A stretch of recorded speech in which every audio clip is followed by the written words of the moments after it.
लहजों के भेद। नीम शब के अंधेरे में वो लालटेन की मध्यम रोशनी में छत से नीचे जाती पहली सीढ़ी पर बैठी किताब पढ़ रही थी। उसके करीब चारपाई पर उसकी बहन नाज़ो लेटी थी।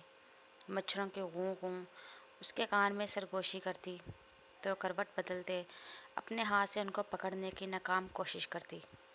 किताब पढ़ते उसने एकदम उलझते हुए पूछा, नाज़ो, ये लफ्ज़ों की कैद क्या होती है? उसका ध्यान किताब पर था।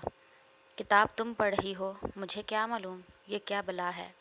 नाज़ो ने जवाब में कहा, बला तो नहीं है, और तुम इस अंधेरे में नाम क्यों ले रही हो? कभी कभी ऐसी चीज़ें सिर्फ बुलावे का इंतज़ार करती हैं, उसने मासूमियत से कहा।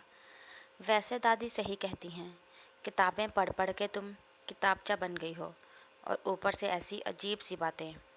एक तो लाइट नहीं, ऊपर से तुम्हारी इस लालटेन से सारे मच्छर और कीड़े जमा हो रहे हैं। बंद भी कर दो इसे।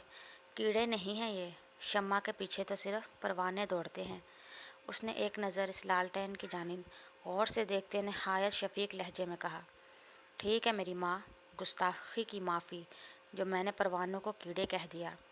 अब बराह करम बत्ती बुझा दो, नहीं तो सवेरे दादी हमारी बत्ती गुल कर देंगी। उसने ना चाहते हुए लालटेन बुझाई और नाज़ो के करीब वाली चारपाई पर जाकर लेट गई। बानो, उठ जाओ, नहीं तो अब दादी अम्मा आएंगी। क्यों उनकी बुढ़ी हड्डियों की दुश्मन बनी हो? उसने एकदम से चादर खुद से हटाई और बिखरे बालों के साथ उठकर बैठते बोली, हड्डियाँ बूढ़ी हैं ना, ज़ुबान तो नहीं। कभी जो ज़ुबान ने हमारा और मरहूम अम्मा का पीछा छोड़ा, अब्बा भी ना इसी ज़ुबान के हाथों जहाने फ़ानी से कूच कर गए।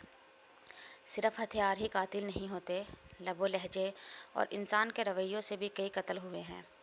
नाज़ो ने उसकी बातें सुनकर हैरान कुन तासुर देते पूछा, बानो, किताबें ये सब कुछ सिखा रही हैं तुम्हें कि बड़ों के बारे में ऐसे कहो?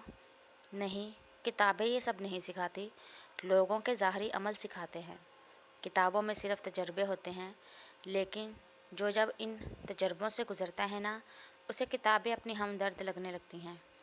उसने अपनी बात मुकम्मल की ही थी कि दादी अम्मा के तमहीद भरे लहजे में उसका नाम उसे सुनाई दिया। उसने इस आवाज़ को जैसे अनसुना कर दिया। नाज़ो उसे हाथ से पकड़कर चारपाई से उठाने लगी, मगर उसने ज़बरदस्ती अपना हाथ छुड़वाया और धड़ल्ले से अपने सहारे उठकर छत से नीचे चली गई।